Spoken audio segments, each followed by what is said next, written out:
Greetings, everybody, my fellow heretics. It is the Ash Heritor, and welcome back to Rogue Trader.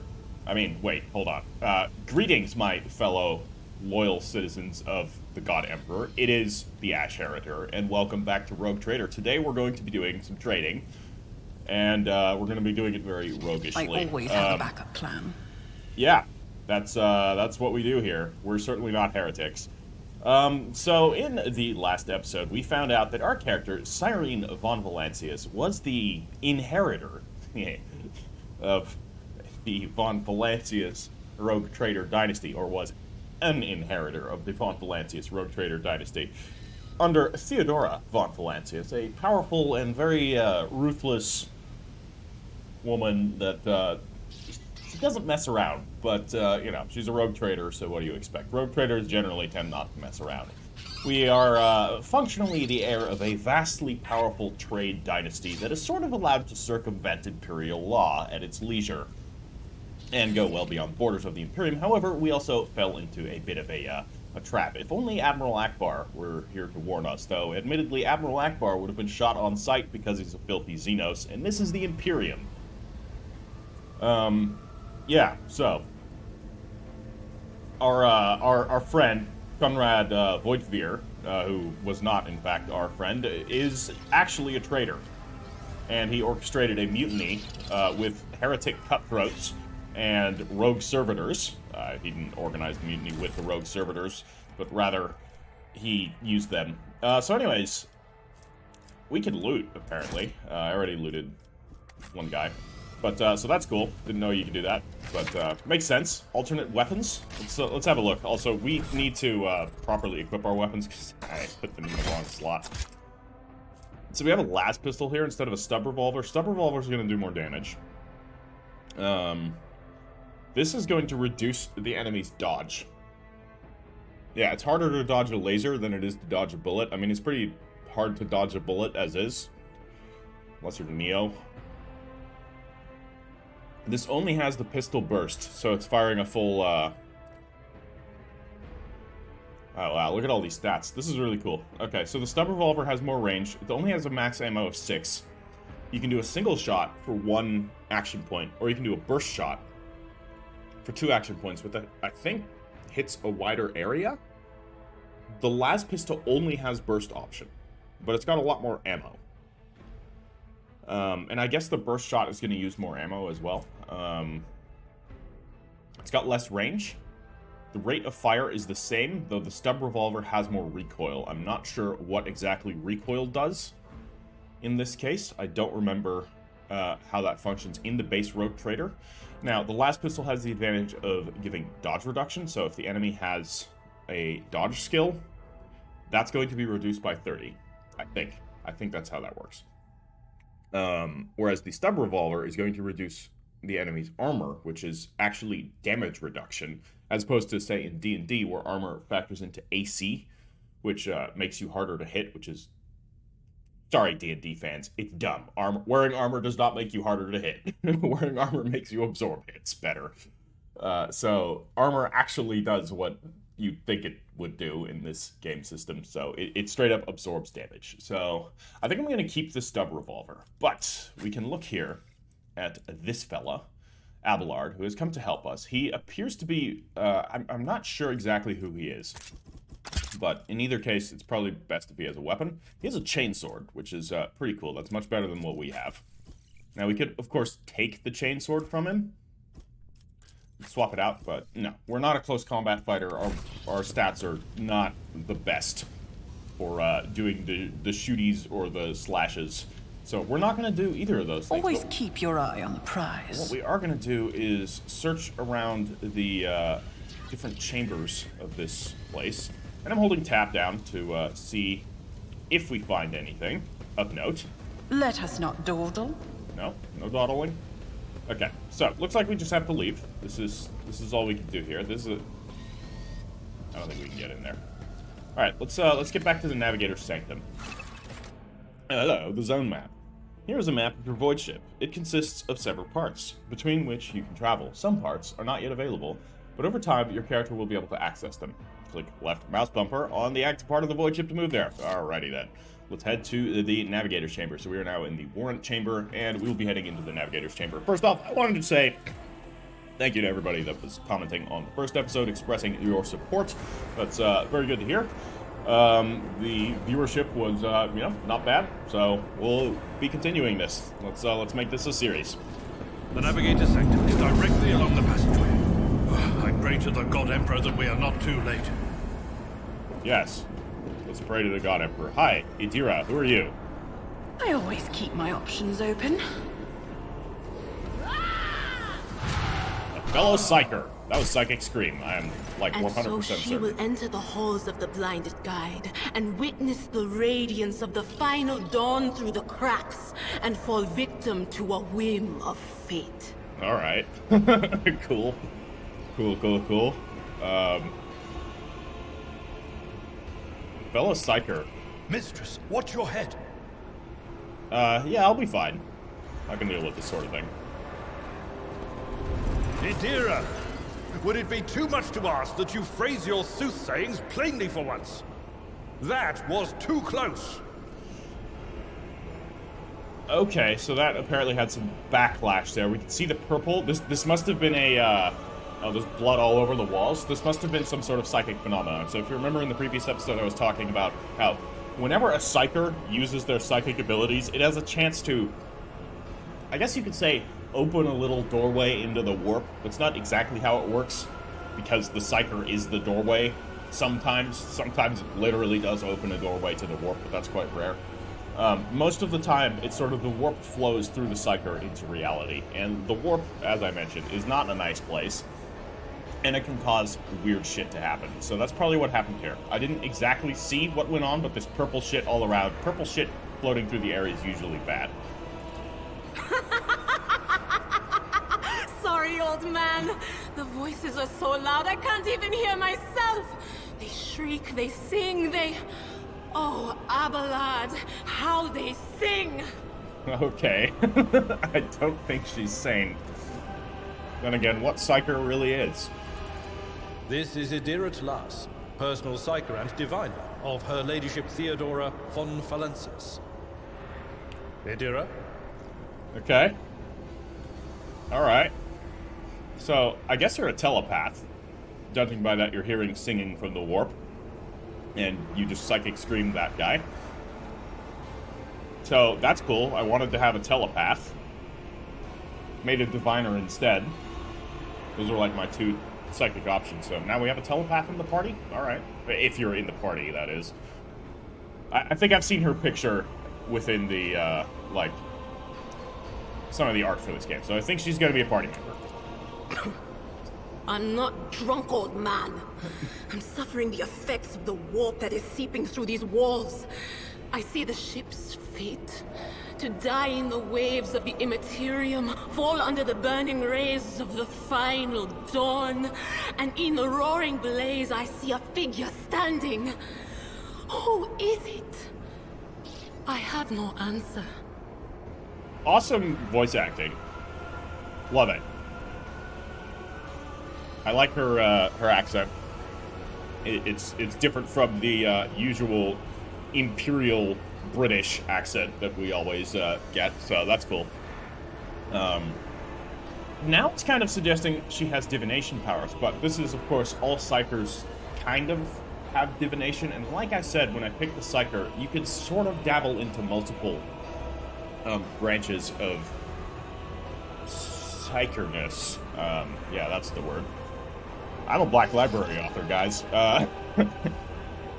Different psychic disciplines, there we go. So, who knows, maybe that's what she's doing. The entity in your consciousness shrinks and crawls in deeper, its claws scraping against the walls of your mind, as if the presence is trying to hide from the seer standing before you. Now, that's not a good sign. A diviner, are you? The voices from beyond the threshold whisper to me. Sometimes their murmurs are clear, they grant insight. Sometimes they drive me mad. But I am patient. I know how to listen and discern. But now, with this clamor around me, too many voices, too loud.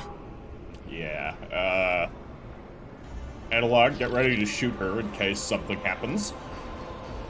We need a commissar. No, if we had a commissar, she'd already be dead, probably. So would I, to be fair. And you von Valancius, are a sorcerer too. Yep. Just like the other one. Lady Theodora must have grown so fond of psychers she wants one to replace her. Are you talking about yourself or somebody else?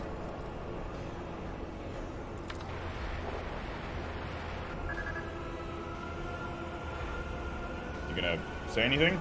No. Okay. You hear a few clicks from the relays on the servo skull, which has followed you all the way here, and Theodora's scrambled words give way to a voice vaguely familiar to you. Officer's frequency. To all who can hear me, those with the weapon in their hands are to gather on the officer's deck at once. I repeat, gather on the officer's deck at once and prepare to launch a counterattack. Who is this? That's Ethelthrat. Okay. Oh, Emperor's Providence. The other heir lives as well. Ah, yeah. That's Quickly, the other heir. we must head to... Then Not that's the so other fast, Psyker. old man. If we drown in the warp, Lady Theodora's heirs won't be any good to us.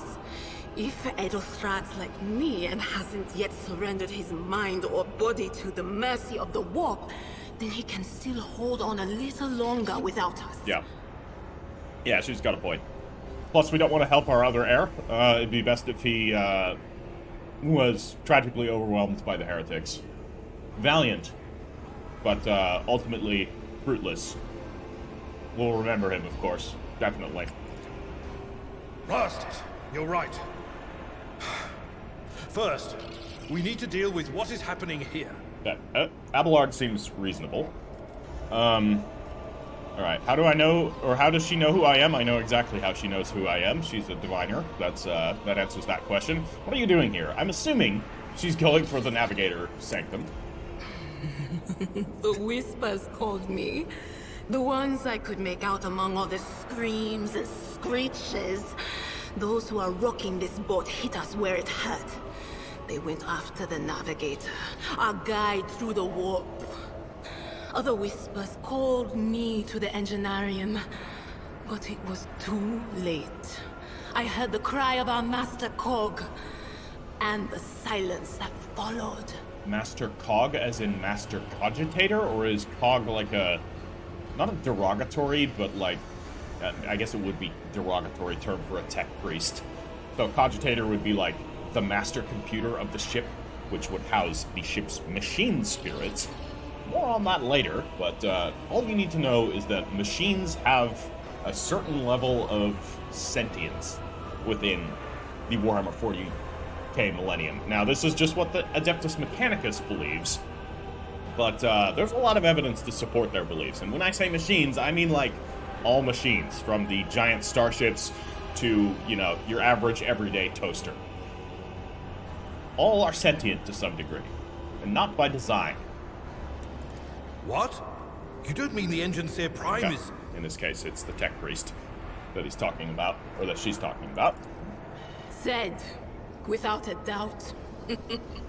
And the voices wail, heralding countless nightmares, cackling at each soul among the hundreds that are now joining the warp. The shriek from the navigator's sanctum was louder than the rest. And it's better that we saved the navigator than some lever puller from a cooling module or a cook from the middle decks. Oh man, she's awesome. Oh no. No. Nothing is well about him. Can't you feel the chill crawling on your skin? The eyes watching you? The warp ice has already encased the bulkheads. What follows is calamity. Okay, so I didn't read out, like, I asked something about the Navigator Sanctum. So this is in reference to the Navigator. Sorry, I'll try and read out the text that I am writing. But we're not just going to stand here and take it, are we? The state of things in here suggests there's a navigator around. Maybe one who's crippled or at death's door, but still kicking. And since our skin hasn't peeled off our faces just yet, his third eye must be closed. At worst, it's a little roughed up. So what are we moping around for? Let's go protect that noble mutant while we're still alive. All right. So, Idira has joined your party, indeed. Which now consists of several characters. To select one character, yeah, we can do that. Okay, to select the entire party and issue commands to all characters at once, press backspace. All right, a little bit inconvenient to press backspace all the way there, or we can manually Keep your select wits them about like you. this. That's possible too. Okay, so let's have a look at you. What do you have gear-wise? You have a psychic staff. That's pretty cool, and a las pistol. Everybody getting psychic staff. And you have an armored body glove. So you have, yeah, you have pretty cool looking gear. Just, I of course want to look at the gear they have to see if there's any sort of like symbolism here. You know, you'd think skulls hanging from your belt, bad thing. No, not in 40k. Skulls on the chest plate. Again, this is all like Imperial iconography. See, basically everyone's covered in skulls. He even has one there. You know, is fucking, you know, whiskey canteen. It's probably water, actually. Also has skulls on it. The weapons have skulls on them. Everything has skulls. And then, you know, my character, we've got skulls. We also have the Psyker eye here, which, curiously, you do not. You have the Aquila staff, of course. It's a psychic staff, which I would like to get one of these ourselves, but I won't take hers. So that's interesting. Now, I still have an old injury. I would like to get rid of that. Maybe I can do that with the med kit here. Your seneschal is always there. Ah, you're the seneschal. Alright. So seneschal is like the keeper of information and like the... He's sort of the logistical / spy master of a ship. It's a bit of an interesting role. So this can heal old injuries, right? Or if none exists, attempts to remove an old injury. We're gonna give it a try. This wound will make a fine scar. There we go. I'll make Now sure it's to gone. return the favor one day. So that didn't work last time, at your service. but it's worked this time, and we still have the med kit. So it doesn't use it up. I'm sure it can get used up. Maybe there's just a chance that it does. It doesn't. Anyways, let's proceed onwards. And yeah, looks good. We'll head through this nice bleeding door. I'm sure that's not a... Look, blood is literally just coming out of the... So this is warp phenomenon right here. Locked. Rise to the top, or get left in the dust. Not here. And there was something over there that I could check. Okay. Hurry, destroy this field. Don't keep our master waiting. Yeah, we'll do that in just a sec. Is there money to be But what's made? this? A piece of pipe left a noticeable dent in the floor. Okay, good to know. Very, very important stuff there. Heretics. And a heretic psycher as well. So, can we blast them? Again. Okay, so this is the level you. deployment phase. We're gonna bring him right up here. Oh, that's me. Whoops. We're gonna bring her right up here. We're gonna bring Abelard right there. Get him a little bit of cover. And we'll put, Idira right there. And let's start battle. Hologram. You can use the hologram to gauge the effectiveness of your intended actions in combat before taking them. Click left mouse bumper on any accessible cell on the battlefield to place the character's hologram there. Select an ability or a single shot attack to see the expected outcome. The action will be displayed as if used from the hologram's location to let you assess whether you have picked an effective position for the action you are planning to take. The hologram also lets you see if the enemy will be in your line of sight after moving. Okay, that's really cool. But we don't need to do that right now. We are going to drop a voice of command on Abelard. So we'll be doing that. I switched out my weapons again? Ah, yeah. Okay. So, because I switched weapon slots, that's, put that there. Alright, and then we're going to do forewarning. It's as good as done. You can only do forewarning once per round, which is a shame. But what I will do... Oh, I can do pistol burst. Interesting. So that'll hit... It has a very low chance of hitting stuff. It will hit cover too, so that implies cover is destructible. So right here we have 57%, we have 24%, 11, 28. I think I'm gonna take this guy out. Who, if not me? Pistol. Your end was inevitable. Straight through the midsection. Nice. Drop him like a sack of potatoes. Alright. We can end our turn. We won't move. We're nicely behind cover. Heretic Psyker is going to do some Heretic Psyker stuff. So that was Psychic Shriek. Heretic Sharpshooter. Missed. Idira's abilities. Idira is a Psyker. Okay. And an Operative. Expose weakness and analyze enemies. Alright. So I'm a Psychic Officer. She has Psychic Shriek and she has Forewarning. So she does actually have 2 things that she can do here. Let's get an analyze enemy on the Heretic Psyker. Actually. So, that one's been analyzed. Then we can drop a forewarning on my character. Was that you? Or... Perfect. We've got 2 points left, so I could Psychic Shriek him. I could just kill him.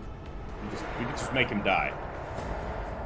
It's gonna do 10 to 22 damage. What about you? 9 to 21? No, hit the Psyker. No, it didn't kill him. Okay. It could have killed him. What does analyze enemy do exactly? The operative targets one enemy within 10 cells from the operatives. The target immediately gains +2 exploits. Excuse me, what are exploits? If the operative hits a target with an exploit stack, the attack deals +5 times perception bonus more damage. The damage is also increased by 10% for each exploit on the target. That's really cool. Damn, now I kind of wish I was playing an operative, but I'm glad I'm not, because then we'd have almost complete overlap with Idira here. So right now she is a bit distinct from our character, which is good. Alright, let's end our turn, and then an Abelard's gonna go. I think we gotta take out this Psyker. But can we do that just with shooting him? So this is gonna cost us 2 AP. It's only 22% chance of hitting here. It's not gonna kill him.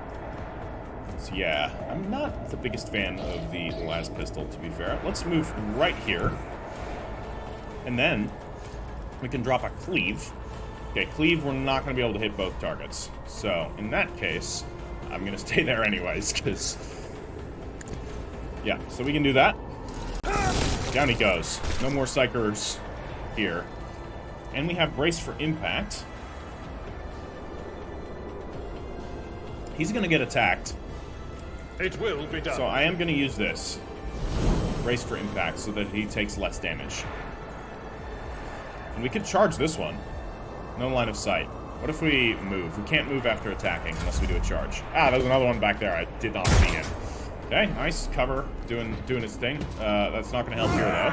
Nice dodge. Alright. So, I would like to drop a forewarning on Idira. We're going to give Voice of Command to her as well. I'll make it happen. So, it seems like the, this lasts for what? 3 turns? I think Voice of Command? That's for 1 round. Can't be used on them again for the next 2 rounds, so that explains why that doesn't work. Okay, chance of hitting there is pretty limited. Chance of hitting here is good, but let's move into a better position. So we'll actually close into close combat.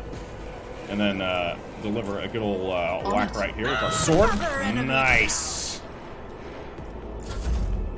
Okay. What are you going to do? You're going to point blank him? Oh, he's going to run away, so that triggered an attack of opportunity, so that one's dead. And Idira is going to advance. You're going to advance right up to here. And we can just use Analyze Enemies again. Anything else? And then we can forewarn ourselves. But of course. And blast them. Anything else? Goodbye. Okay. Vespiados. The creature in the chair appears as if it has become one with its throne. You see pink, parchment-like skin stretched between the seat and the limbs that have too many joints for a normal human being. The navigator is breathing heavily, the air whistling as it exits through the 2 dark, gill-like slits on its cheeks. The creature's eyes are shut. The 2 ordinary eyes, as well as the 3rd one that sits at the center of its forehead. So, yeah. Navigators, this is drawn directly from Dune. Navigators, as I mentioned, are required for warp travel. Let's just see what this reads here about it. A sanctioned noble mutant whose genes allow them to safely guide a warp-capable void ship through the warp. So, by genes here, it is meaning the Navis gene, which is basically, it is the remnant of a mutant lineage that has since refracted over the course of many, many thousands of years, into numerous lineages. So all of the navigators can trace their lineage back to one of the Navis Nobilitae houses, which are basically these, noble houses that carry this corrupted gene. Now, normally the Imperium's stance on mutants is very severe, but because navigators are so absolutely necessary to the Imperium, that this severity is lax for navigators. Navigators are rarely killed, even in the case where, something goes wrong with one. Now, navigators are not psychers, but they do have some control and power over the warp because of this gene. And like this suggests, they have a third eye, a literal third eye in the center of their forehead. And this eye sees into the warp and is capable of comprehending the warp without having the navigator succumb to madness, in theory. Severe conditions in the warp can still cause the navigator to slip into madness, and could blind the navigator, could cause all kinds of things. But another drawback of this gene is this gene comes laced with numerous other genetic anomalies, and this, coupled with the navigator's regular exposure to the warp, even if they are more protected from it than others, results in most navigators having other deformities. Actually, basically all navigators have other deformities. These can be subtle, these can be decidedly less subtle, and they can also worsen over time. So that's what's going on here. This one's clearly pretty far gone in the process. I believe Master Vespiatus still lives. Abelard flinches at the sight of the stretched skin and the dark marks on the face of the creature. The servants are dead, but the chamber, thank the Emperor, is still sealed from the warp. Well, we have a chance to leave this place alive. I'm gonna address Idira. I'm gonna approach myself. I'm gonna do this myself. I need to, assert my control. The navigator stirs, barely able to lift his head and half open his normal eyes. A dark drop rolls from under the closed lid of the third eye and down his face, leaving a black trail. Your time is short. The voice is coming from the Vox grill at the base of the bizarre chair. It is unclear how the navigator is able to produce human speech. Given that it's coming from a mechanical vocal unit, I'm guessing he's not. Our time is short to do what? Suddenly, the navigator's body starts thrashing in place. It lurches forward, then falls back onto the seat, then thrusts forward again as its bones crack, and its skin tears open. However, the fusion between the body and the chair appears to be stronger than these wild impulses. Goddamn. The mutant remains seated, but leans as far forward as he can, his layered raiment slowly turning crimson. The gill slits burst open, forming two hideous, screaming, mouth-like pits. Fall to your knees, mortals, and behold the final dawn. Final dawn. Idira mentioned something about a final dawn as well. So, let's get a look at him. It doesn't convey the whole skin fused with the chair thing. That would have been really cool, but, there's a bit of a mutation there, to be sure. Oh, draw strength from your unwavering faith and find courage in fulfilling your final duty. Okay. Idira shrieks in terror. It came from beyond! His body is not his! Idira's scream is echoed by the silent cries in your mind. The unseen creature triumphs at the sight of the navigator succumbing to the paroxysm of corruption. So, if you're wondering what the hell is this word, a paroxysm is basically a sudden spasm or surge of activity within your own body. It's usually tied in with some sort of sickness, some sort of condition that basically triggers, like, something in your body to violently flare up. I know this word because I suffer neural paroxysm on my left side from time to time. They can be bad or not. So yeah, that's there's a bit of vocabulary for you. It's also a Tyrannid psychic power, so let's hope this isn't related to that. Its march thunders under the burden of hopes. Unseal your hearts, and I will flood your souls with myriads of words and meanings, each one a portent of salvation within me. The navigator continues to convulse violently in his seat, shrieking and cackling, but then his fit stops abruptly. His face is drenched in black and crimson. The dark ooze from under his third eyelid has turned from a trickle into a stream mixed with the blood coming out of his nose. And there is a purplish swelling around the eye. Don't burst. I do not like eye bursting. Run. Leave from this place while I still have the strength. The words come out of the box as a labored rattle. I can contain the intrusion, but not for long. We must begin the translation. Leave the warp. But it can't be done without the Master Helmsman's help.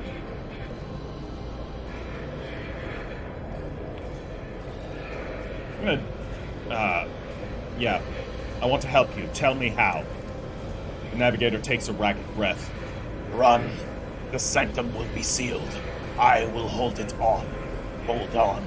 And wait for the signal from the Master Helmsman. Then I will commence the translation. So, run. Run. Okay, so he wants us to leave, get to the Master Helmsman, translate out of the warps. Translation means, like, entering the warp or exiting the warps, so... who torments you? The Edge. The guitarist from U2? Wait, probably not. The navigator starts thrashing about once more, his gill mouths bursting with crazed laughter. Kneel before the ascent of a new champion. When the rite is complete, this shell shall burst, and thousands of maws will accept the sacrifice offered to the edge of daybreak by the bringer of twilight, the one marked by the will of the gods. Okay, Final Dawn, Edge of Daybreak, we're getting some symbology here. Is this a demon? Demons, you know, have their actual names, but then they also... many of them will have titles. This could be a demon, this could be a concept, you know, in the warp. Concepts and demons. Potato, potato, tomato, tomato. No, wait. Okay. Each word rings through your head like the tolling of a bell, as if countless voices have joined in, screaming into your ears. For a moment, you lose your bearings. This unholy chorus must be trying to confound you with sounds not meant for this world. Yes, let the bell scream, scream. Oh, we have Skaven now. No. Address your companions. What is this supposed to mean? A rite. A sacrifice offered. Oh, my heart tells me that Conrad was not deterred by his defeat in the Warren Chamber. What? Conrad betrayed Lady Theodora. Idira clutches her head. But how is that? How? He was as loyal as a dog, and I didn't hear a thing, I swear. Yeah, so he was shielded from you, and from me, though I didn't know him as well. The navigator, or rather the thing that is so determined to seize his body, erupts into mocking laughter. The footballs of the bringer of twilight are veiled by the will of his masters. Tear out your eyes, she who is to become the champion's servant, or you need them no longer. I love it. Where we're going, we won't need our eyes to see. That's some fucking Event Horizon shit here. By the way, if you guys have not seen the movie Event Horizon, 10 out of 10 would recommend. It is basically like a prologue to Warhammer 40k. It's going to show you how warp travel really is like. It's a great movie. Okay. Well, I'm going to address Abelard. The navigator is still alive, but barely so. What do we do now? The Seneschal gazes at the figure in the chair. The ship can only begin translation with the assistance of the Master Helmsman. If he is still alive, it's worth a try. We must get to the bridge, but we will need support. Our only option is to fight our way to the officer's deck and join forces with Edelthrad and his people. I believe we will also find Lady Theodora there. She must have heard the call to arms that the servo skull relayed to us earlier. Idira reaches her hand out towards the navigator, but pulls it back at the last moment. Espiadas, good luck, and thank you. The navigator does not give her a response. Black tears mixed with blood are streaming from under the closed eyelids, and the vox at the base of the chair is bellowing out static interspersed with distant echoes of otherworldly laughter. Yeah, man. You may be a mutant, and you may be on your last legs, or chair, I guess. But good luck. The Emperor protects. What? Hold on, what was that? Oh, it's a giant pipe organ. Holy shit, I didn't even realize this. That's not good. That's the Imperial Eagle being defaced with chaos bullshit. Holy shit, this looks awesome. Alright. Let's quickly look at this. The navigator appears dead. Only the slight movement of his chest and the twitching of his eyelids let you know that he is still clinging to life. Yeah, so... Let us not dawdle. To my knowledge, there is not actually any way to slow down the text here, but yes, you can look at it in the journal, supposedly. I'm not seeing it here, though. Rumors. Oh, this is cool. This is very much drawing back to the Road Trader systems. We're gonna get rumors to pursue, we're gonna get contracts to fulfill, and then, of course, the proper quests. Cool stuff. I'm excited once we're actually a rogue trader. Oh, look at this. An axe. Hey, a psychic staff. And 2 scrappy autoguns. They're piles of shit. Well, collect all. We'll take them. I don't know if there's inventory. But a psychic staff. I mean, that's, we can't. Okay, well, we'll take it as a side weapon then. And I'll take a sword. Or do I want an axe? So a sword is 8 to 11. Plus 10% parry. Minus 10 to enemy weapon skill when hit. Whereas an axe deals less damage. It's got some armor penetration. It's got better armor penetration than the sword, which makes sense. Not sure why it deals less damage. Axes have special attacks that inflict bleeding. I'm gonna keep the sword then. It's kind of a shame that the axe is inferior to the sword. I mean, technically, if you look at weapons, in case you don't know, I don't want to say a scholar, because that sounds pretentious, but I'm an amateur, like, fucking scholar, that really, like, I'm super interested in, like, medieval and ancient arms and armor, and history, and culture, and tactics, basically everything going from the Middle Ages and back. So I will give random little bits of insight about weapons and everything. And an axe should not be doing less damage than a sword. It should have a bit of a less, like, the parry chance on the sword here is very sensible. The sword doing quite a bit of damage is also pretty sensible. But, like, the whole point of an axe is you have the weight of a sword that is condensed into a single, like, a much smaller point. The center of mass is much further up along the head of an axe. So the center of mass is basically right where the weapon impacts, as opposed to a sword, which it actually should be quite close to the hilt, which is why a sword is very well balanced and is very well suited towards defending yourself with as well. And it's, you know, it's still a pretty devastating weapon when you hit somebody, when you hit an unarmored target with the sword.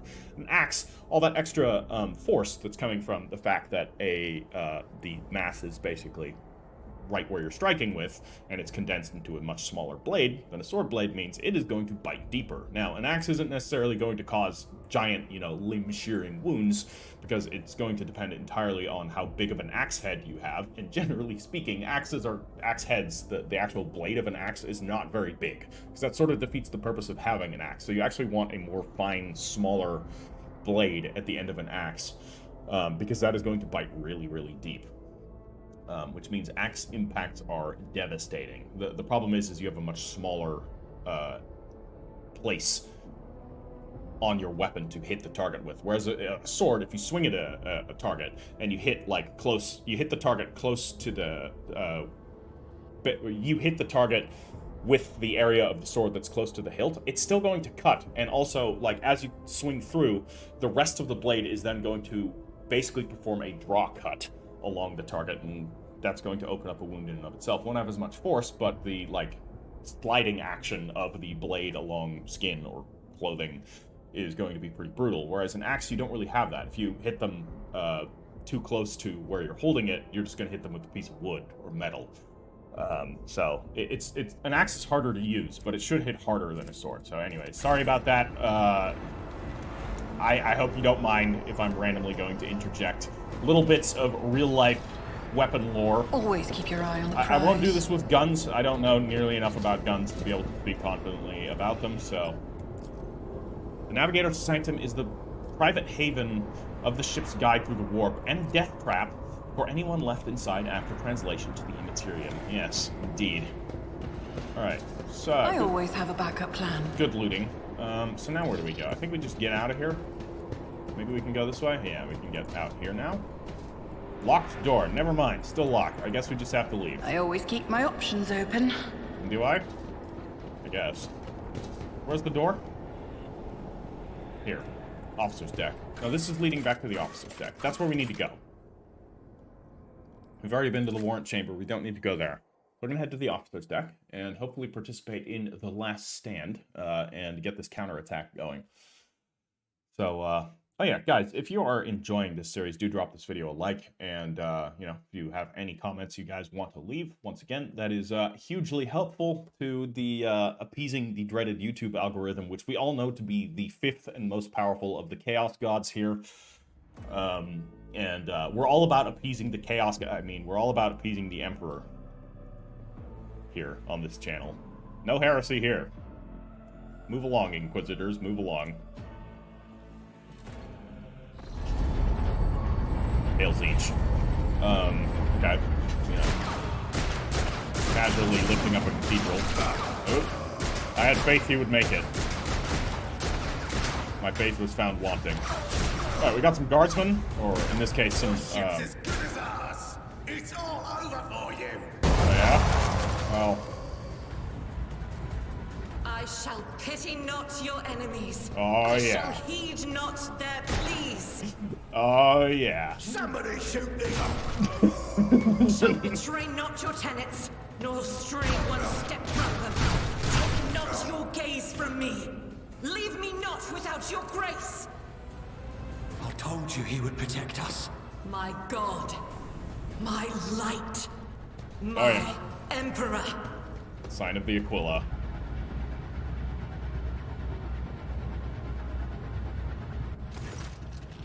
Fuck yeah. Alright. Sister Argenta. So, this is a Sister of Battle. The Sister of Battle, I will quickly give a little bit of context here.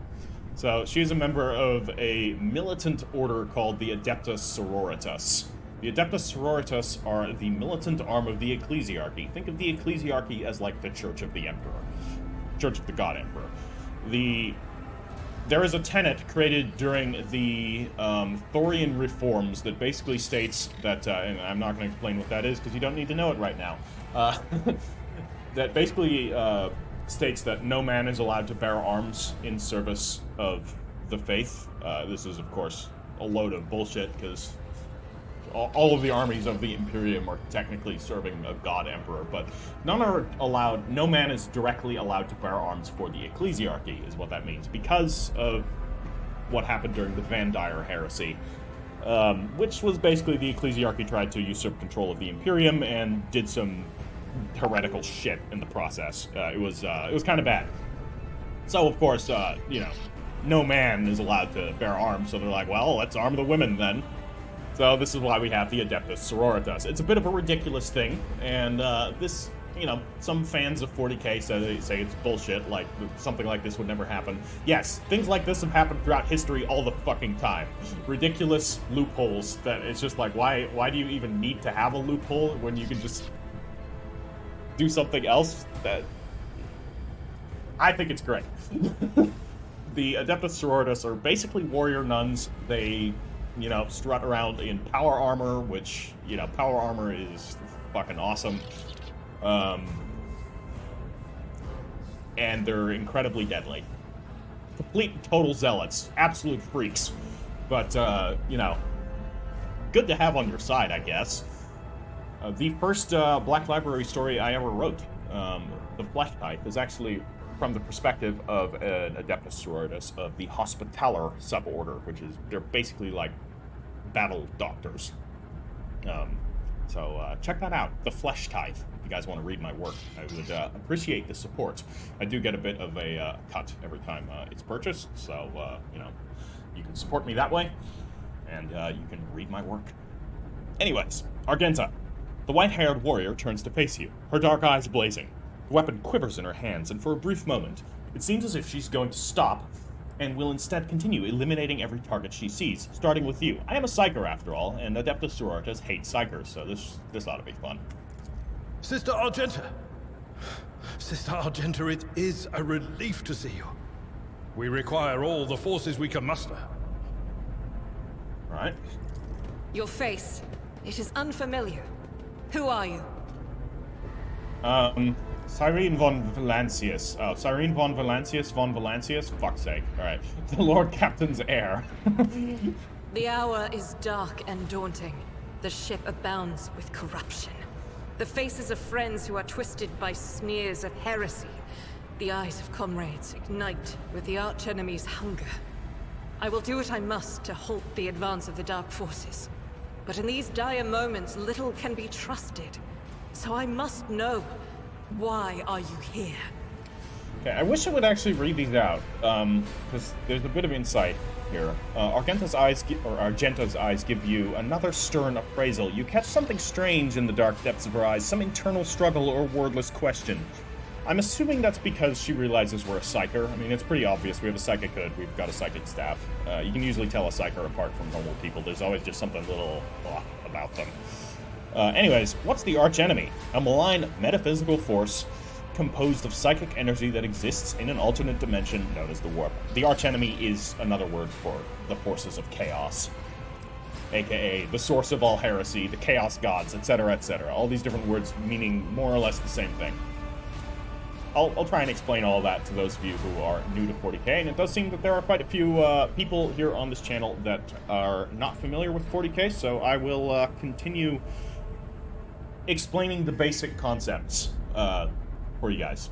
And, you know, to those of you who are veterans of 40k, feel free to correct me if I'm wrong about anything. So, yeah, thank you, Robert Cox, for, you know, pointing out a couple of things that I didn't quite get right. So, yeah, if you guys are new to 40k, do check the comments as well, to just, you know, there'll be some people that fact check me here. I don't know everything. It is a vast setting. Those of you that are saying that it is daunting to get into, I totally understand. Sister, I beg of you. Now is not the time for interrogations. The ship is under attack by heretics. We've been betrayed by our esteemed Master of Whispers. Edelstrad the Heir is waiting for our aid, and Lord Captain Theodora is expecting a report on our success. We are here to deal with the situation. So I suggest we all do just that. I'm not gonna be insulting towards her. I'm no traitor, sister, you can be sure of that. Sounds like exactly what a traitor would say, so I'm just gonna say the Seneschal is right. There is no time for talk. Very well.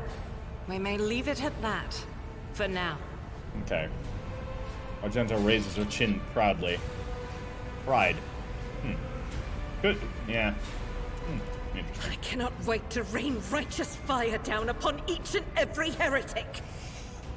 What is a warrior of the Adeptus Sororitas doing aboard a rogue trader ship? Your orders serve the ecclesiarchy, do they not? Sister Argenta is a guest of the Lord Captain. And that story deserves its own time and conversation. Yes. Under more appropriate circumstances. Of course. Enough idle chatter. I am where I must be, and that will suffice. What is happening on the opposite deck? Massacre, my lady. And heretics are not just killing the crew. Some kind of blight is sweeping through the decks, filling the air. I saw people going mad the moment they breathed it in, screaming about their dead comrades, tearing out their eyes. I implore you, my lady, be on your guard. Yeah, let's get there. We must get to the main hall of the deck. Through this door. I shall join you, for it is my duty to the God Emperor to destroy this heresy. Nice. We will follow. For now, we will hold off any heretics who might try to crawl in through the cracks to join the main assault. And we'll take a look at the generators while we're at it. Those villains made a mess of the cables. Oh, I wish we had a technomat with us. But we'll see what we can do without one. A technomat is a lesser tech priest, basically. They're just like the common, you know, machine tenders from the Adeptus Mechanicus. Good to hear it. Sister? Ready. May Terra's light illuminate our path through fire and darkness. Alright. Terra, as in Earth, the seat of the Emperor. The Astronomicon is, in this case, the light that she's referring to. Literally. Maybe she's being more metaphorical. Also possible. Alright, well, now we have a Sister of Battle. That's pretty cool. Can we loot some corpses? Goods. Ooh. Hello. Cargo, huh? Alright. Yeah, I'll take everything. Oh, we have a cargo section here. Void, sweat, ale, vat, meal, cakes. I wish there was a bit of, like, flavor text lore on them. You know, just these regular old things. And I see here we can actually... you can see here down at the bottom, 5% of a ranged weapon cargo. So it seems like you can bundle these things up into, like, cargo crates and presumably trade them, which is cool. I like that. You're not selling items individually. As I mentioned, like, we don't have actual money. Yeah, I know how to do equipment at this point.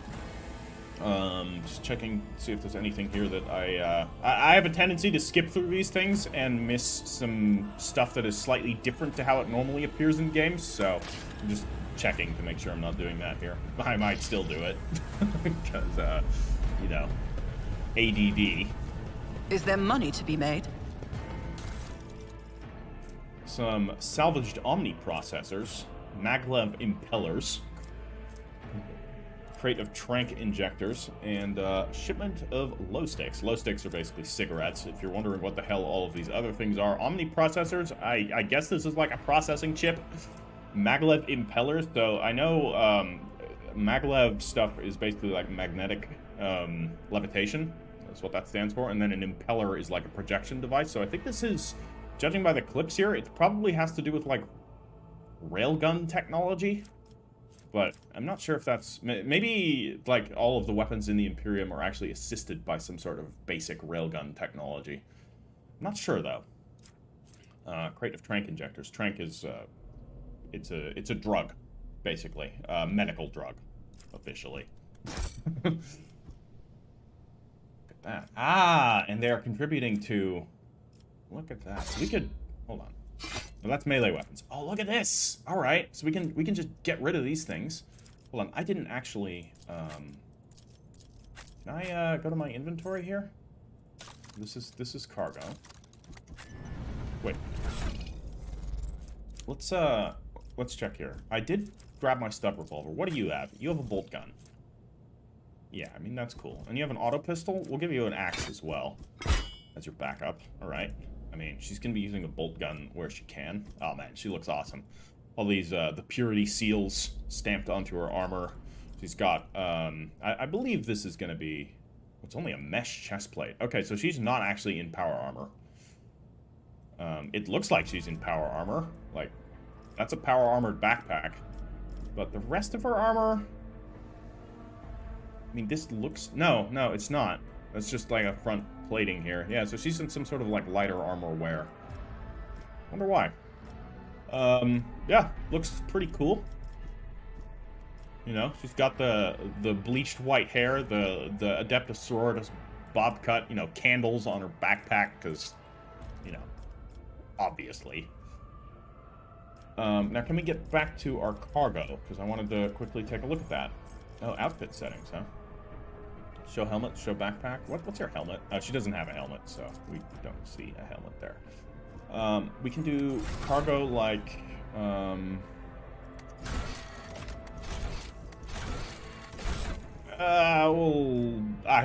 we go. This is the cargo section. So we can ditch these, I think. We can throw this into here, and this should increase our ranged weaponry to 50%. I'm gonna ditch these scrap auto guns because they're piles of crap. And melee weaponry as well. We'll put this axe in there too. Cool. All right. Let us not dawdle. So Yeah, you have packed an important piece of equipment as cargo. Characters cannot equip items from the ship's cargo. Transfer the weapon from the cargo back to your inventory and equip it. You'll need it later. No, we don't. We already did that. The door will not move an inch. It is blocked. Cool. Then we'll go this way Always instead. keep your eye on the prize. You have anything to say? Yes, your ladyship. What about this door? This one we can open. Sure. Ah, yes. Oh. Oh, this looks interesting. Heretics. Oh, that's not good. Should probably shoot them. Fate and fortune favor the bold. Blast them already. Can we like open this I'll up see with to it a personally. Yeah, we can. Oh, that is Imbue us. that is useful. Good to know. All right, so you're gonna go there. We're gonna get our psychers on the flanks here. We'll get Abelard right up in here, and we'll get the sororitas. We'll put her back here. Give her a little bit of. I don't think she needs as much cover as we do, though she's not in her power armor, so maybe she does. We'll put her back here. All right, everybody has cover. The heretic cutthroats are engaging. Parried. Get fucked. He's already not looking too good. He's shooting at me. Missed. Scrappy auto guns. Okay, I don't even know what you were shooting at. Dodge. Types of cover. Yes. Full cover, as indicated by the skull and the shield, reduces chance to be hit by 60%. Partial cover reduces it by 35%. At the same time, the chance to hit a character behind cover may vary depending on the difficulty of the game. Okay, I mean, that shouldn't be affected at all. Some cover can be destroyed by melee attacks, area attacks, and other abilities. Destructible cover has the durability bar above it. Good to know. I'm assuming that chair is destructible. So, what we're going to do is give forewarning to Argenta. She's not going to like that, using psychic abilities on her. We'll do a voice of command on her as well. I want her to, you know, blast things. And we can now shoot lightning, which is what we're going to do. So we're going to shoot lightning at these ones. Not me. Just going to kill them. Was inevitable. Oh, that's awesome. Oh, it's so cool. So much better than using a gun. Who needs a fucking gun when you can shoot lightning? Isn't that right, Sidious? Alright, next up. Heretic Cutthroat. Alright. So, we can also give forewarning. We're going to give that to Abelard. And let's do... Do we have any other... No, it's all basic enemies. So we'll do the Analyze right here. Was that you? Or... And let's do a psychic... Oh, that will hit allies, too. Good to know. We'll do a psychic lightning right there. Been brutal. Uh-oh, more heretics. I was already thinking, this is too easy. The combat is satisfying, I will say. You look different from the others. I guess it's just that you're a post-combat heretic. Okay, what are you doing? You're gonna shoot at us? Wow, they're not even hitting us here. Argenta's abilities. Argenta is the warrior of the Adeptus Sororitas and a soldier. She is an expert with burst range weapons and weapons that deal damage in an area. Another of Argenta's strength is her mobility in combat. Run and gun is a unique soldier ability. Using it grants the soldier extra movement points and reduces the cost of their next attack by 1 action point. And the soldier will also suffer -10 to their ballistic skill for this attack, so it's a bit of accuracy trade-off. Run and gun also allows the soldier to perform an additional attack with a ranged weapon, which is a handy tool if you want to make more than one attack with them on their turn. Certain types of weapons let you make burst attacks. Unlike single shots, burst fire allows you to select a direction rather than a specific target. Burst attacks are particularly effective against clusters of enemies. While performing burst attacks, the character fires several successive shots in different directions. Most of these shots are concentrated in the center of the selected attack cone. Therefore, the more enemies that are in the center of this area, the more of them will be damaged if this attack is successful. Okay. All other ones are less accurate. Okay, so we could experiment around here. There's not a nice cluster of enemies that we can hit, aside from, you know, if we were to say, didn't mind so much about shooting our allies here. But let's not shoot our allies here. So let's instead shoot some of these other heretics that are around. So we got 86% chance right there. Just blast them. Eradicated. Eradicated. I love it. So that's your turn. You can't shoot again, I refuse. unfortunately. Furious Recital grants momentum equal to 8. What is momentum? Momentum is basically allows them to go again. I will not. Okay. The ability also grants an additional 4 momentum for each enemy that is either in a 5-cell radius around the Sister of Battle or was hit by her this turn. If the Sister of Battle hits a demon or a chaos cultist, the additional amount of momentum doubles. So, quickly looking here. Momentum. With momentum, your party members can use unique abilities called Heroic Acts and Desperate Measures. In battle, the level of momentum changes on the actions of characters. If the momentum gauge reaches 175 or more, any party member can use a Heroic Act. If momentum drops below 25, your party will gain the ability to use Desperate Measures, which has a number of negative effects. Okay. At the beginning of the combat, the momentum of the party starts at 100, and the maximum momentum of the party is 200. Yeah, okay. The minimum is 0. Makes sense. Where do we see momentum? Certainly not there. I cannot tell. I don't see it anywhere on the screen. It might be that we don't have access to it right now. I'm gonna use Furious Recital just to do a bit of testing here. So she can't move, so that really didn't seem to do anything. Yeah, let's just end our turn. I don't know if we have access to the momentum abilities just yet. Alright, so he's in close combat. We could also just blast them here. It's not a very high likelihood of hitting. So we're probably better off just moving here. Is that going to trigger an attack of opportunity? Tried and not, tested right? tactics are the best ones. Then we can do a cleave. Is what I really came here to do. Victory is imminent. Reduced to dust. Oh, we didn't hit that one. Damn. Target too far. So, yeah, we're going to brace for impact again. Just make sure we don't suffer too much damage from that guy. We'll be checking the initiative order. There's actually heretics coming. So she'll deal with them. Another one coming in. We're going to attack. Okay. So, Cyrene is going to drop a forewarning on Argenta again. She still has forewarning. I guess I'm just refreshing it. And a voice of command on Abelard. I'll make it happen. Now we're talking. And force lightning. I'll see to it personally. Psychic lightning. Lightning arc. Whatever. It's lightning. We'll hit them there. Do a bit of damage. Okay. So they're attacking him, but he's doing okay. So, forewarning.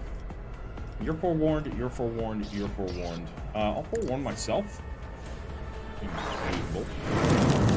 Lightning these 3? Oh, yeah. What an unfortunate turn of fate. Oh, she just took a bunch of damage from that. Okay. So that was a warp phenomenon. Veil degradation. So this is the psychic stuff, what we need to be worried about.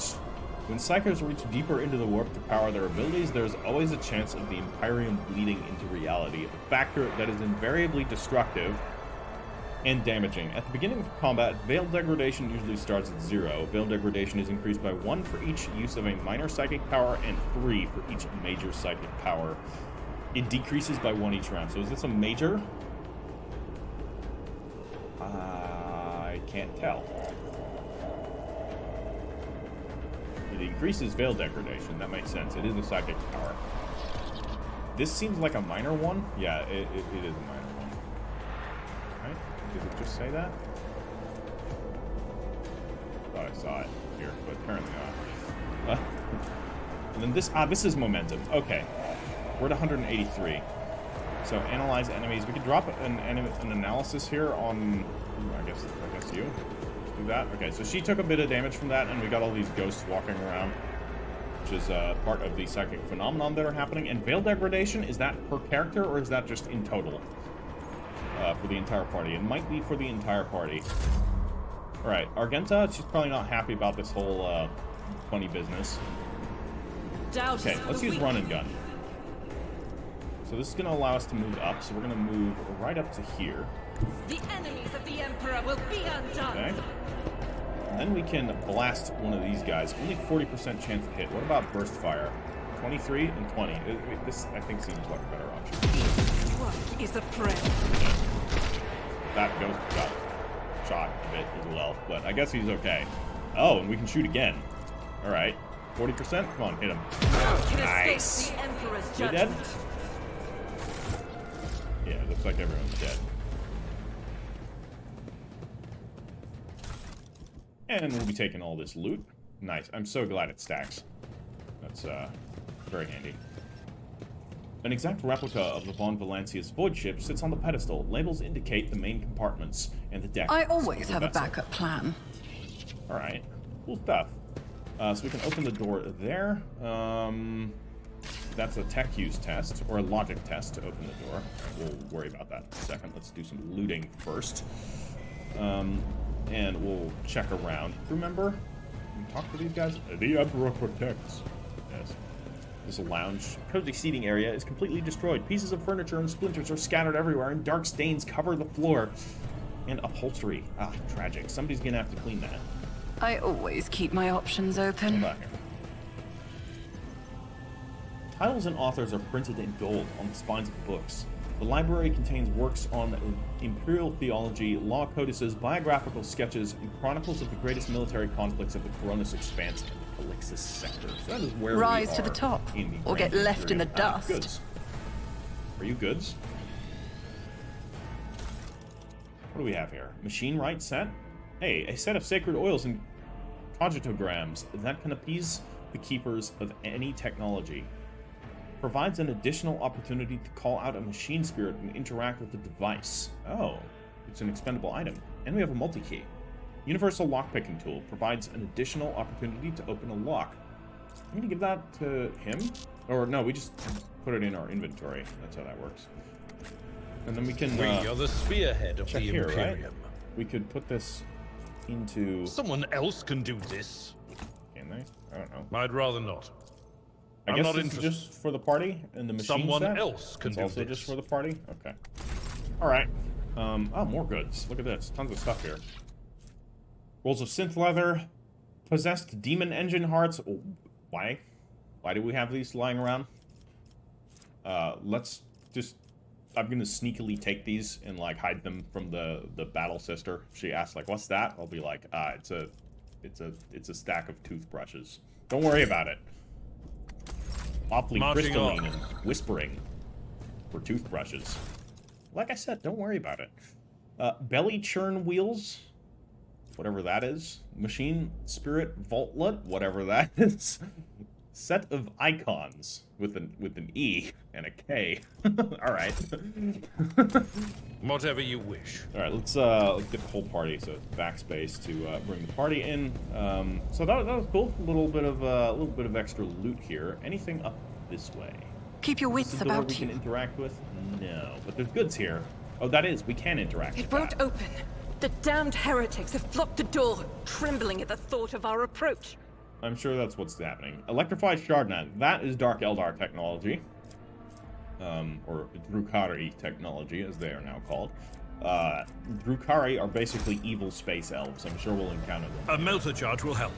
There's probably one around here somewhere. There. Let's first open this.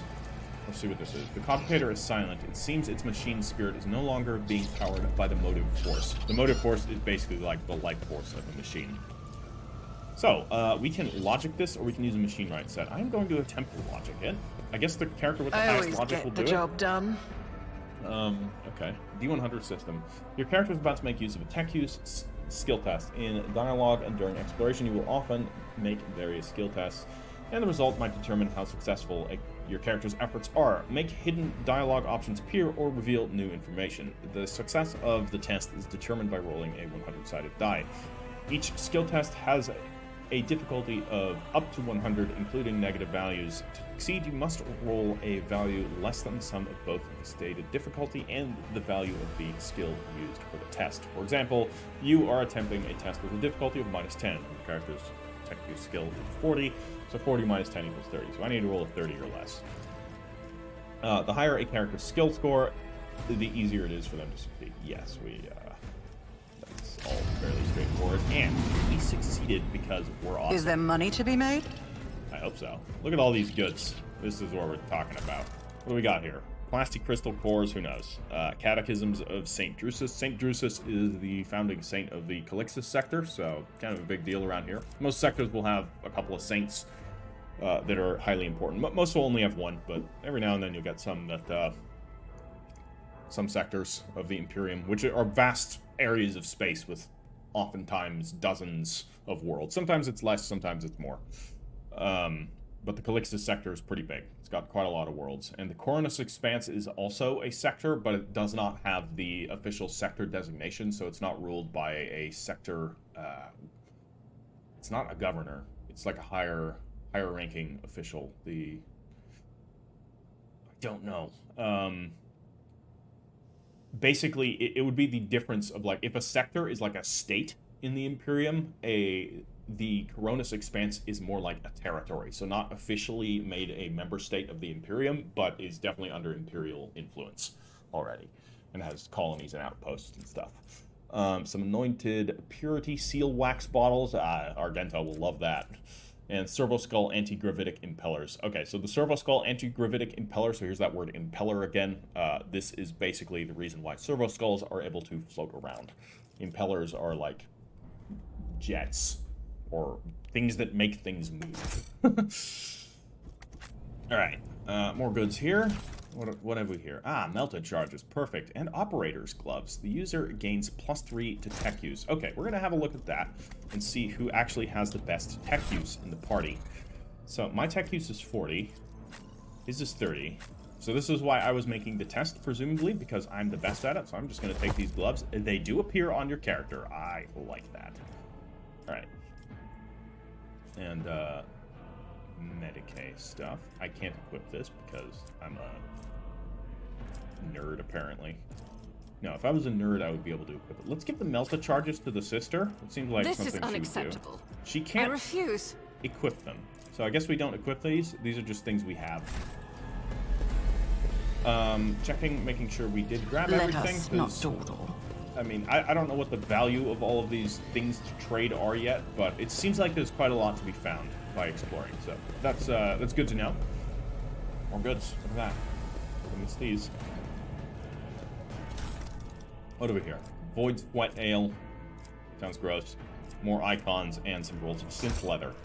All right. So what do we have? Do we have anything at 100? Yeah, we have 105% stacks of provisions, so we could sell some provisions, and we could sell some holy gifts. Wonderful. Do all kinds of different trade, and this is heresy stuff. We'll worry about that later. I always have a backup plan. All right, so we can blow up the door. So she's putting, yeah. So she's the one. She has the highest demolition skill. Let's quickly check that, because this will confirm whether or not we leveled up. This will confirm whether or not that is how it works. So demolition 30. You have demolition 40, Abelard. You also have demolition 40. She has demolition 60. Okay, yeah, so confirmed. Let's do some leveling up. So we get ourselves another rank here, which we can check. So we'll see what the next upgrade path is. So we can take voice of command. I already have this, right? So I have to pick one. Can I pick another one? I can pick another one. Or I can pick this. Bring it down. The officer immediately grants an ally an extra turn with action points equal to 2 and no movement points. The ally is under the effects... The ally is under the effective voice of command, or if the ally is under effective voice of command and kills an enemy before the end of the officer's turn, the ally gains a one-time additional 2 times the officer's fellowship bonus momentum. Okay. Momentum is also to individuals. Okay.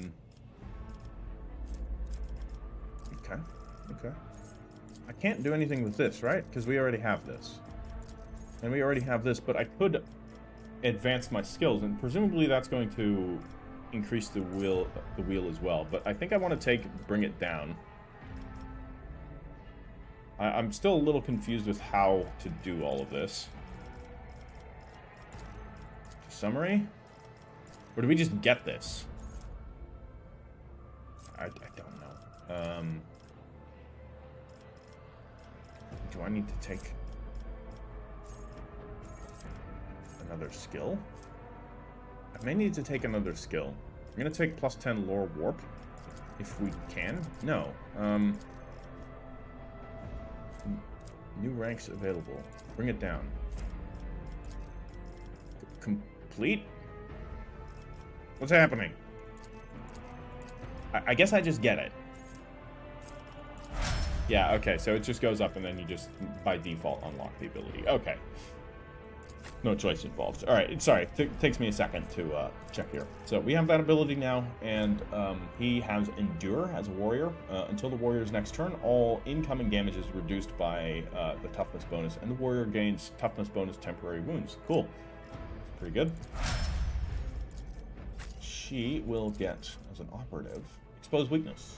The operative removes all exploits from the target to decrease the target's dodge, parry, and armor by 10 plus the exploit stacks times perception bonus % until the operative's next turn. Her perception is 45, so that's pretty cool. I like it. Complete. And Argenta. So she leveled up here. What did she get? Demolitions? Okay, that's fine. And Revel and Slaughter. The soldier immediately removes the winded effect. Until the end of combat, the soldier gains the following bonuses. Plus 10 ballistic skill, 5 times 2 times agility bonus critical damage %, and plus agility bonus % critical hit chance. Okay. The soldier, or the ability becomes available after the soldier kills 3 enemies. The kill counter is not reset between rounds. Okay. Cool. Cool. So we'll use that when available. And we exploded the door. So always keep your eye on the prize. Right here. All right, we're gonna go this way first because always check what's happening. We got some heretics down below. Good. I love heretics. They're lovely. Keep your wits about you. Goods here to loot. Catechisms of St. Drusus, another reference to St. Drusus here, and we got ourselves a door that I could tech use my way into. We could blow it up with the melted charge, but I think I'm just going to tech use this. That's how it's done. You know, I'm cool like that. And we can loot this guy. Deck officer helmet. Hey, it's a deck officer helmet. You can give that to somebody. Let's give that to this guy here. Abelard. I mean, he's wearing like a guard armor anyways. Mesh chest plate. More of a black chest plate, but that's okay. So I can't see shit here, so I guess there's nothing else. What happened here? This big cogitator fell over? No, it's a stele. The fallen stele has blocked the path to the left, so you'll have to look for another way around. I always keep my options open. Do I?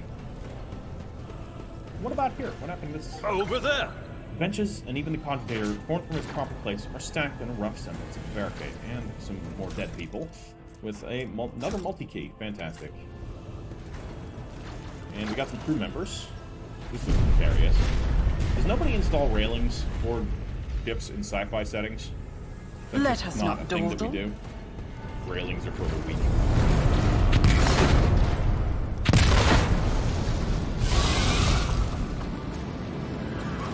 What is this? Did they shoot us with something? Okay, you just walk through the flame. The roar of the flame rings in your ears, and the choking smoke makes you cough and gasp for air. You instinctively recoil from the scorching heat, wiping your face. A moment later, a hazy silhouette forms in the raging wall of fire. You are surrounded by ear-splitting noise and screaming, yet you distinctly hear the sound of footsteps, and then you see the figure walk out of the fire towards you. It is Theodora von Valancius. I don't think that's her. I just don't. Her expression is calm. Terrifyingly so for somebody whose body is engulfed in an inferno. One of her hands is resting on the hilt of her power sword, the other raised in an inviting gesture. Are you lost, my heir? Argenta goes as still as a statue, then slowly raises her weapon. An apparition! A sorceress apparition! Trickery of the warp! Sister, you will lower your weapon. Despite his commanding tone, Abelard does not sound too confident. He is staring at the rogue traitor, and you notice muscles in his cheek twitching. Threatening the Lord Captain is outrageous. This is impossible, I'm going to say. I doubt you are aware of the limits of what is possible, Cyrene von Valancius, for your worldview is but an iota of what a rogue traitor knows and sees. But I can tell them that you would like me to share that knowledge with you, that power over reality. Oh yeah, getting real sketchy here, Theodora. Theodora watches you without blinking. Her snake-like gaze almost makes you forget about the fire searing you, leaving burns on your skin. I can lead you out of these flames, Cyrene von Valancius, show you a path, rid you of pain, and give you weapons that you may defeat your enemies. Decide. Your mouth begins to salivate. Each word Theodora speaks is like music to your ears. The entity that now dwells in the deepest recesses of your mind is pleading, begging, demanding that you give her an immediate answer. And that answer can be nothing other than acceptance. Do not listen to this abomination. Cyrene von Valancius, if there is naught but his light in your heart, if you are resolute in your faith, then step into the flames. The Emperor protects. His faithful will not be deterred by either darkness or deceitful promises, nor will the fire burn those who carry the torch of faith in their soul. To the void with you. We need to follow Lady Theodora before we suffocate in this furnace. The people. Abelard looks back, coughing, confused people around you. Cyrene von Valancius. The survivors. From the middle decks. We must help the crew. Lead them out. Find a way around. Over the roaring flames, you hear distant sounds, frightened voices, screams, muffled and distorted, as if there were a body of water between you and them. I mean, a body of water would be nice right now. Just jump in that. Then we'll miss our chance to meet up with Idira breaks off and starts coughing violently. Her knees buckle, and she looks like she's about to fall. Cyrene von Valancius, what are we waiting for? I should have just named myself Psyker. Ooh. So these are the three, alignments of the game. Dogmatic, which is obviously following the Emperor and the codes of the ecclesiarchy. People accept the offer of help. Take my pain away and give me power. And Iconoclast, get the people off the bridge. I will not leave my people in harm's way. I'm gonna do that. You look away, and the illusion breaks. The unbearable heat instantly makes your skin burn, and the voices of the people beyond the shroud of smoke grow stronger and hopeful. Once you and your companions rush back, barking orders and guiding the survivors. In your determination, you completely forgot about Theodora, and when you turn your head, you see nothing but the bellowing fire. Yeah, thought so. Fall back! We will go around. Alright, let's get out of here. Rise to the top. Or get left. Where did it go? Standing in front of us in the fire? I could have sworn. Yeah, you could have, couldn't you? To the same place all unholy visions go. Do you want to follow it, witch? They're gonna love each other, I think. Always keep your eye on the prize. Alright, crash the platform. Ballistic skill 80%. Okay. Let's check our options before we do anything drastic. What about this? A massive podium rises above the gap in the main temple. A bold architectural decision that could turn into a disaster with well-placed shot. That's good. I better myself let's through have my her do service. that with bolt gun.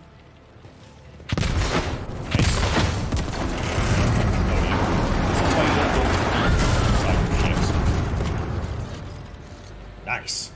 We have ourselves a bridge. Doesn't Keep your look wits about particularly you. stable, so let's cross quickly. And I'm really glad those stairs fell there, though we could probably make that jump otherwise. Too late. We are too late. Or perhaps Edelthrad and his escort never made it here. Which would be even worse. Yes, worse. Definitely. Or they could be fighting on the bridge as we speak. Without us. That seems unconscionable for her.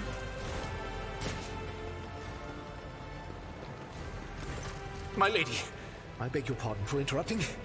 The people are asking for orders. You came back to save us. So now we will follow you through thick and thin. Good. To the bridge. If Edelthrad is there, then he requires immediate assistance. I say there is one thing that I find most troubling.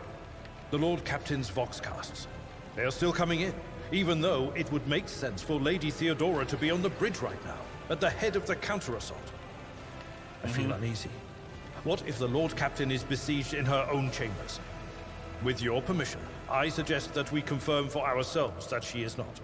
We can use the same elevator that Lady Theodora and Mort headed for earlier. Okay. Good choice.